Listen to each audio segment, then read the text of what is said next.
A metáfora "o copo está meio cheio" ou "o copo está meio vazio" é uma provocação filosófica em relação à perspectiva que a pessoa tem da vida.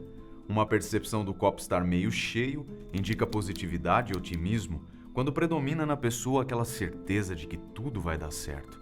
Mas, se o sentimento é que o copo está meio vazio, prevalece então uma visão negativa e pessimista dos fatos. No ano de 1973, sob uma visão otimista, tivemos acontecimentos mundiais importantes, tanto sociais como tecnológicos. Por exemplo, o fim da Guerra do Vietnã, o nascimento do primeiro celular, um Motorola, a inauguração do World Trade Center em Nova York e, por que não mencionar, o lançamento do filme O Exorcista. Neste mesmo ano, porém, perdemos Pablo Picasso e Bruce Lee, entre outros.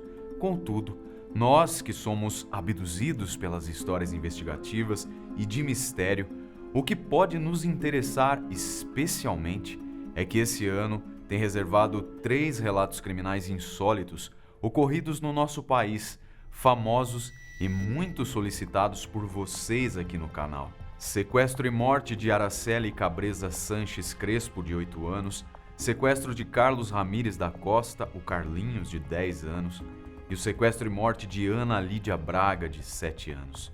Eu sou o Marcos e hoje trago um vídeo especial com esses 3 casos para vocês.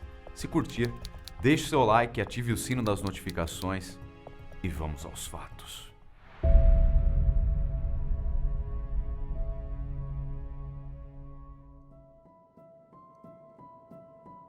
Abduzidos, os relatos de hoje foram pedidos diversas vezes pelos inscritos do Insólito. Quase 50 anos nos separam desses 3 crimes e é muito provável que absolutamente tudo que poderia ser mencionado sobre eles já tenha sido feito.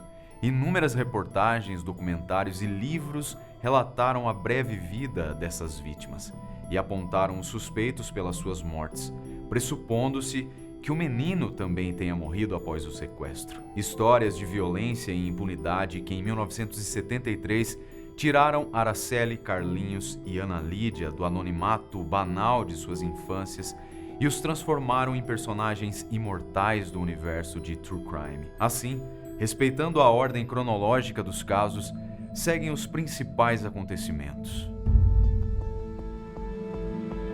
Araceli Cabreza Sanches Crespo nasceu em 2 de julho de 1964 na cidade de Cubatão, a pouco mais de 60 quilômetros de distância de São Paulo. Ela era filha de Gabriel Crespo, um espanhol, e de Lola Sanches, uma boliviana. A menina tinha um irmão mais velho. A família se mudou para Vitória, no Espírito Santo, por uma oportunidade de trabalho para Gabriel, o que foi bem saudável para a menina em função da poluição de sua cidade natal e seus recorrentes problemas respiratórios. Em 18 de maio de 1973, uma sexta-feira, Araceli desapareceu quando voltava da escola para sua casa. Uma fatalidade ao sabermos que, a pedido da mãe, a criança foi dispensada mais cedo, às 16h10, para assim conseguir pegar o ônibus para casa. Na sexta-feira, ela me trouxe o bilhete que a mãe havia pedido para soltá-la mais cedo. Ou seja, 20 minutos mais cedo que os demais alunos do Colégio São Pedro. Quando a menina não chegou em casa no horário previsto, os pais de Araceli entraram em contato com a escola e depois foram até a polícia comunicar o seu desaparecimento. Mas as autoridades apenas iniciaram as buscas oficiais 3 dias depois, na segunda-feira. Os pais, porém, se mobilizaram imediatamente e comunicaram o fato aos jornais locais, que passaram a fazer uma ampla divulgação do sumiço da criança, tornando rapidamente populares o nome e o rosto de Araceli. Nesse tempo, as esperanças da família em relação ao retorno seguro da menina foram alimentadas por parapsicólogos e videntes que afirmavam que ela estava viva. Porém, infelizmente, 6 dias depois, o sonho de um feliz reencontro se desfez. O corpo de Araceli foi encontrado em 24 de maio de 1973 em um matagal nas proximidades de um hospital infantil da cidade. O cadáver estava em decomposição, tendo já sofrido também a ação de animais e exposição ao tempo. O pai, o Sr. Gabriel, chegou a reconhecer o corpo da filha por meio de um sinal de nascença, mas depois voltou atrás. Assim, coube à análise do Instituto Médico Legal confirmar que se tratava de Araceli e que ela havia sido vítima de homicídio. O laudo do período Nilson Santana concluiu que a menina tinha recebido uma dose fatal de medicamentos sedativos e que havia ocorrido abuso sexual, inclusive pós-mortem.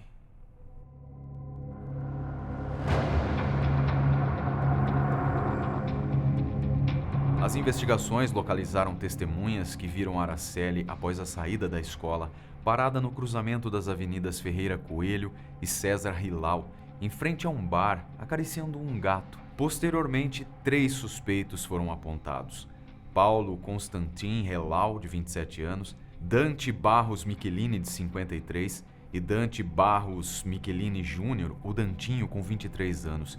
Eles eram representantes da aristocracia do estado do Espírito Santo. Os Dantes eram ricos e cafeicultores, inclusive pioneiros na representação dos produtores de café do estado no mercado nacional e internacional. Aquele tipo de pessoa de classe socioeconômica elevada, com fortes amizades políticas, até mesmo recebendo homenagens dos governos municipais, com o nome da família sendo atribuído a avenidas e logradouros públicos. Já a família de Paulo possuía tradição local como comerciantes e investidores nos ramos hoteleiro e imobiliário.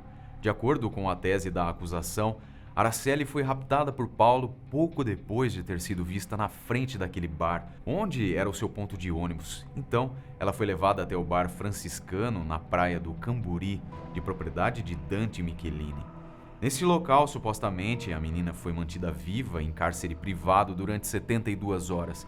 Ali foi drogada, agredida e sofreu abusos nas mãos de Dantinho e Paulo. Quando o excesso de sedativos deixou a menina em coma e finalmente a levou à morte. Ainda foram criadas teorias de que o corpo da menina permaneceu alguns dias dentro de um freezer enquanto os assassinos decidiam o que fazer com ele.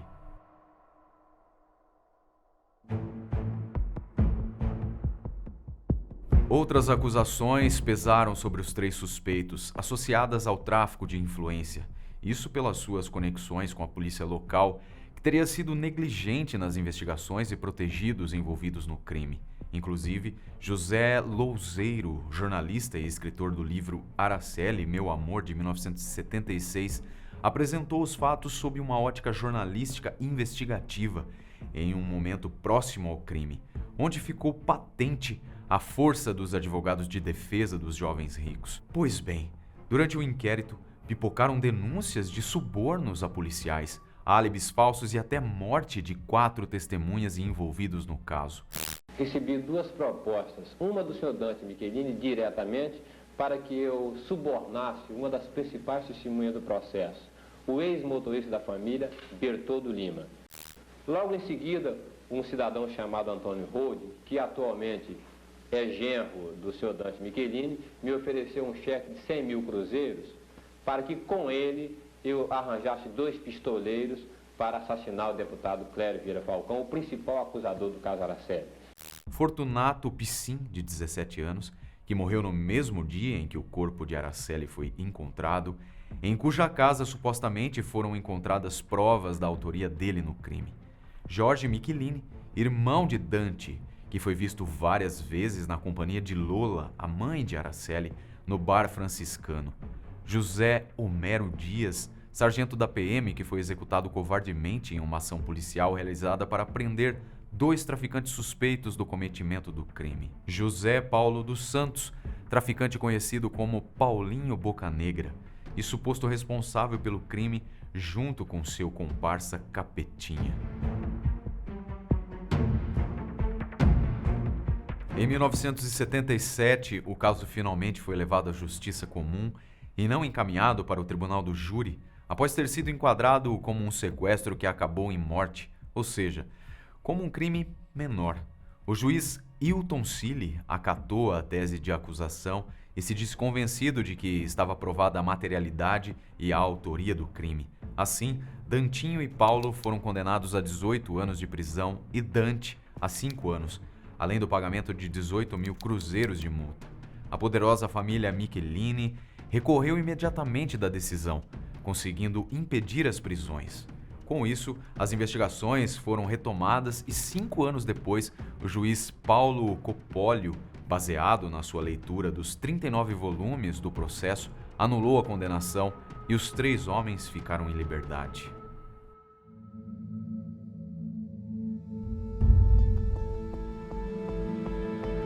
Carlos Ramírez da Costa, o Carlinhos, tinha 10 anos de idade e era um dos 7 filhos de Maria da Conceição Ramírez da Costa e do industrial João Melo da Costa, ele proprietário da indústria farmacêutica Unilabor em Duque de Caxias, Rio de Janeiro. Em 2 de agosto de 1973, uma quinta-feira chuvosa, por volta das 20h30, a senhora Maria da Conceição estava em casa com 5 dos seus filhos, Vera Lúcia, de 15, Carmen, de 14, Eduardo, de 13, João, de 11 e Carlinhos, quando a luz da casa foi cortada e então ocorreu uma invasão. O criminoso, que entrou no imóvel encapuzado e armado com um revólver, trancou no banheiro a mulher e os filhos, com exceção de Carlinhos. Ele ainda deixou um pedido de resgate e fugiu levando o menino de 10 anos. O bilhete era manuscrito em letras de forma, contendo erros de português e elaborado em um papel comum, uma folha de caderno onde se exigia o valor de 100 mil cruzeiros, o equivalente a 400 mil reais, os quais deveriam ser pagos em 48 horas.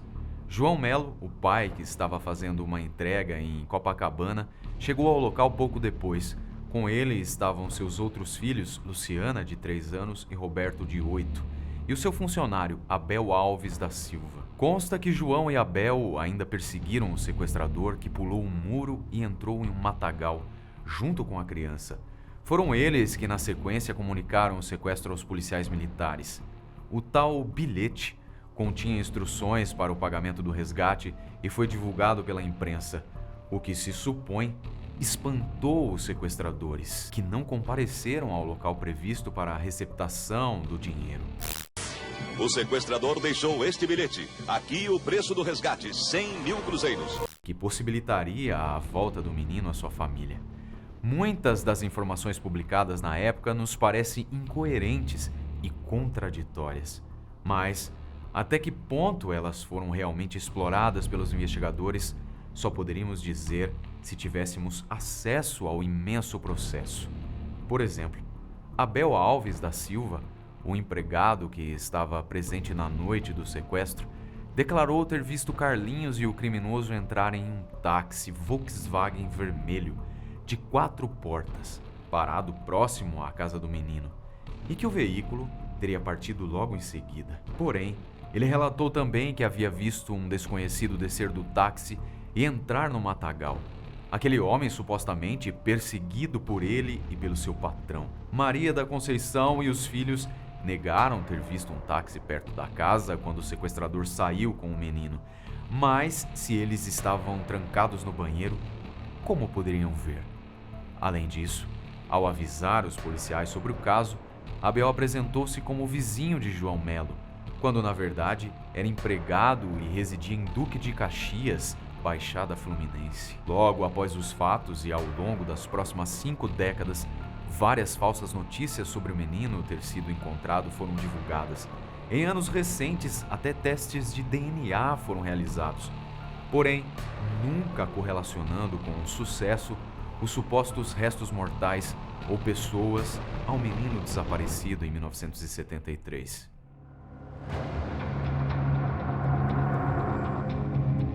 Após tomarem conhecimento do sequestro, militares do Corpo de Bombeiros e policiais da 9ª Delegacia da Polícia Civil dirigiram-se ao local. Nesse momento, repórteres e jornalistas também estavam presentes. As buscas ocorreram desde as 21 horas até o início da madrugada, nas proximidades da residência e na região de mata, conforme indicação do Sr. João, para onde teria corrido o criminoso. Essa história, quase inacreditável, da entrada de um rapaz com um cabelo black power que entregou o bilhete do sequestro nas mãos de Vera Lúcia, a irmã mais velha, deu ensejo à polícia suspeitar do envolvimento dos familiares. Também os exames do perito Carlos Eboli revelaram que o bilhete, primeiro, tinha sido escrito 3 dias antes do crime. Segundo, os erros gramaticais foram propositais, com o objetivo de confundir os investigadores.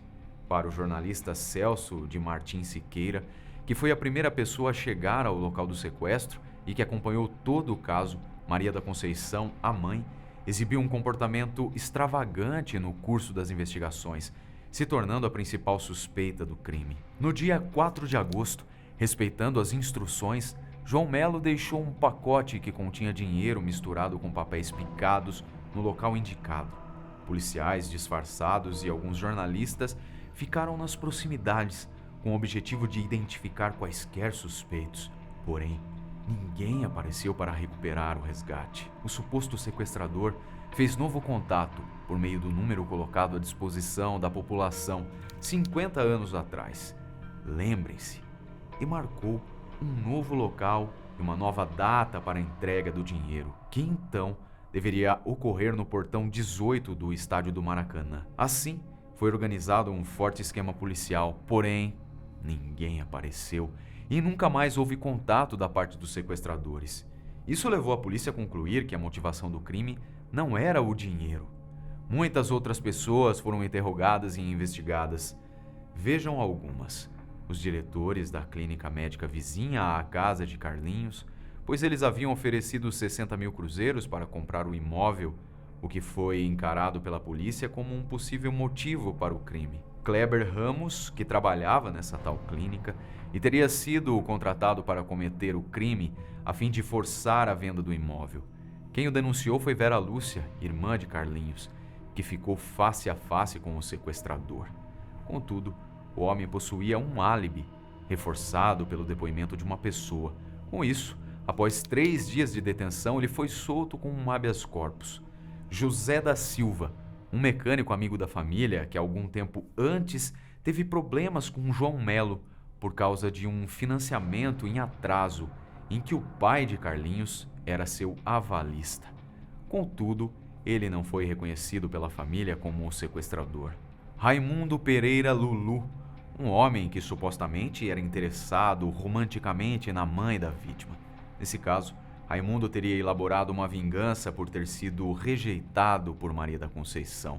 Celso Vasconcelos de Passos e seu cunhado Francisco de Almeida, onde Celso devia dinheiro ao pai de Carlinhos e, não tendo como quitar essa dívida, teve seu automóvel tomado pelo seu credor, dando ensejo a uma vingança. Outra pessoa era Hildebrando Martins de Castro, um estranho que, ao saber do sequestro do menino, ofereceu seus próprios filhos como substitutos de Carlinhos. Maria da Conceição, a mãe que, excepcionalmente na noite do crime, não foi à sessão espírita que frequentava semanalmente. No dia seguinte ao desaparecimento do filho, a mulher compareceu à delegacia demonstrando total despreocupação com os fatos. Consta também que ela se apresentou com sua melhor peruca e bem maquiada, como se estivesse a passeio. A polícia foi informada de que Maria era uma mãe negligente e uma mulher egoísta que gostava de gastar dinheiro em excesso consigo mesma. João Melo, o pai, que passava por dificuldades financeiras. Nesse caso, um falso sequestro poderia ser um bom modo de arrecadar dinheiro. Em relação a isso, podemos destacar que a família não tinha recursos para pagar o valor exigido pelos bandidos. Porém, foram arrecadados 300 mil cruzeiros, 3 vezes mais que o valor exigido. Nos dias seguintes, a Delegacia de Roubos e Furtos, coordenadora das investigações, recebeu por telefone diversas informações falsas. Uma delas indicava o endereço onde seria o cativeiro. A delação anônima informava que o menino tinha sido visto ao entrar nessa tal casa. Detalhes, como o número das placas do veículo, também foram comunicados, mas foi apenas outro beco sem saída nas investigações. Uma semana depois do sequestro, a polícia prendeu Ademar Augusto de Fraga Filho e um estelionatário. Dentro de uma tese fantasiosa de vingança pessoal em relação ao pai de Carlinhos e o valor do resgate possibilitar a fuga internacional desses homens que já possuíam ficha criminal e eram procurados pela justiça. Outros que entraram no radar dos investigadores foram José Pereira de Brito e Júlio de Carvalho, visto que anos antes eles haviam realizado o sequestro de um menino. Além deles, foram detidos 6 homens e uma mulher, todos funcionários das clínicas do Dr. Filizola e Instituto Flemme, ambos vizinhos à casa de Carlinhos.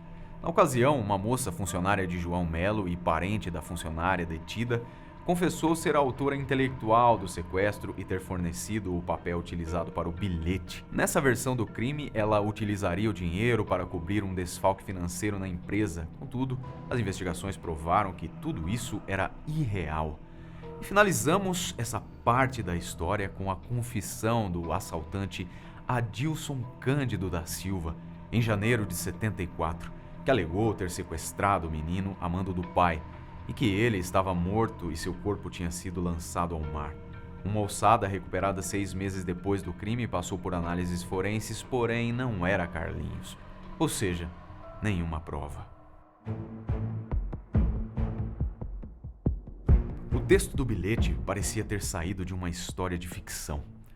Aviso a vocês que a criança está em nosso poder e só entregaremos após ser pago o resgate de 100 mil cruzeiros. Essa importância deverá ser em pequeno volume e metido dentro de uma bolsa e deverá ser depositado em cima de uma caixa de cimento que fica situada na rua Alice, cruzando com a rua Dr. Júlio Ottini, junto a 2 placas, no dia 4/8 de 73, às 2 horas. Digo 2 horas do dia 4. E lembre-se de que qualquer reação, a vítima será liquidada. Observação: depois de ser feito esse depósito, deverão seguir em direção ao Rio Comprido e essa carta deverá ser devolvida no ato. Outro fato digno de nota foi o comportamento de Teodoro Murta, comissário da 9ª Delegacia. Ele foi fotografado por jornalistas vestindo roupas de mulher, afirmando que iria investigar alguns suspeitos. Tal iniciativa resultou na sua suspensão por 90 dias. Ainda um grupo de policiais prendeu e torturou Ranulfa da Silva, uma mulher que havia trabalhado na casa de Carlinhos, juntamente com Antônio Costa da Silva, vulgo Pitoco, seu ex-amante. O casal foi suspeito de estar envolvido no crime por terem sido demitidos há 2 anos e isso possivelmente dar ensejo a uma vingança. Outra hipótese era crime passional, onde a mesma Ranulfa da Silva estaria supostamente se vingando de João Melo por causa de um relacionamento sexual entre ambos. Posteriormente, o tal ex-empregado Antônio da Silva chegou a ser capturado e apresentado à imprensa como um dos sequestradores. Supôs-se que o sequestrador seria conhecido da família, pois os 3 cães não reagiram à entrada dessa pessoa. Esse elemento também conhecia a localização da caixa de luz, ou havia sido informado sobre ela. Suspeito também foi fato do portão lateral por onde o sequestrador teve acesso à casa, excepcionalmente estar aberto naquela noite. 4 anos após o sequestro, Vera Lúcia, irmã de Carlinhos, relatou à polícia que reconheceu Silvio Azevedo Pereira, funcionário do laboratório do pai, como sequestrador. Isso teve a ver com ela reconhecer no bandido invasor um forte cheiro de produtos farmacêuticos manipulados no laboratório de João Melo. Exames grafológicos foram realizados e comprovaram que o bilhete teria sido mesmo redigido por ele. Em 1985, ou seja, 12 anos após o cometimento do crime, Silvio Azevedo Pereira foi julgado e condenado a 13 anos de prisão pela 17ª Vara Criminal. Contudo, seus advogados recorreram da sentença e ele, por fim, foi absolvido. Os pais de Carlinhos acabaram por se divorciar. Uma de suas irmãs, com quem a mãe morava, afirmou que durante muitos anos a senhora Maria da Conceição conservou a certeza de que o filho retornaria, até ela ter um sonho no qual soube que ele estava morto. Apesar do valor do resgate ser de 100 mil cruzeiros, foram arrecadados 300 mil cruzeiros. Isso proveniente de doações da população que acompanhou um insólito caso e foi solidária à família ofertando dinheiro. Dinheiro esse que nunca foi entregue aos sequestradores e que também desapareceu durante as investigações. Ana Lídia Braga vivia na cidade de Brasília e aos 7 anos cursava pela manhã o 1º ano do ensino fundamental em um colégio católico particular na asa norte da cidade. Porém, no contraturno, às terças e sextas-feiras, tinha aulas de reforço escolar e nas outras tardes, aulas de piano. A menina, que era super protegida, vivia com o pai Álvaro Braga, a mãe Heloísa Rossi Braga, ambos funcionários públicos, com a irmã Cristina Elizabeth, de 20 anos, e o irmão Álvaro Henrique, de 18. Também fazia parte da convivência familiar Rosa da Conceição Santana, empregada na casa há 20 anos. Em 11 de setembro, os pais, ao saírem para trabalhar após o almoço, deixaram Ana Lídia na porta da escola às 10:50. Então, por volta das 16h30, Rosa foi buscá-la. Contudo, a menina não estava lá. Na verdade, segundo a direção da escola, Ana Lídia havia faltado naquela tarde.